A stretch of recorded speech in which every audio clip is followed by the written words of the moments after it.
Il comune di Agrigento ha partecipato all'evento svoltosi online denominato Belt and Road Exhibition 2021, uno dei momenti più importanti che si svolgono solo via web, rivolto ai rapporti commerciali tra l'Italia e il continente asiatico, interessati a sviluppare opportunità di scambi culturali, commerciali e turistici, un buon viatico in attesa che passi il Covid-19 con l'attuale pandemia e che le risorse turistiche e il turismo possano riprendere come un tempo. Abbiamo l'obbligo, l'onere e l'onore di traghettare la nostra città da un punto di vista turistico proprio nel momento stesso in cui la pandemia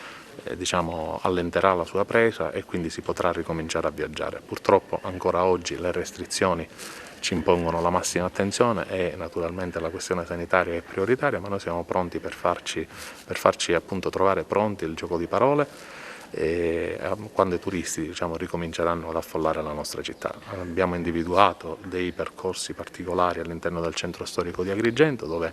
contiamo appunto quest'estate di realizzare delle attività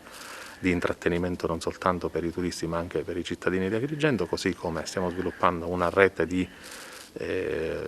insieme agli altri assessori al turismo della fascia costiera per creare un brand nel momento estivo, quindi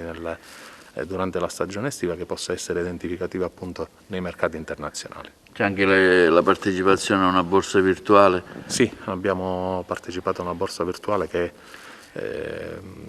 praticamente mette in rete quelle che sono le aziende italiane con quelle del mondo asiatico, specialmente della Cina. Abbiamo trovato questa opportunità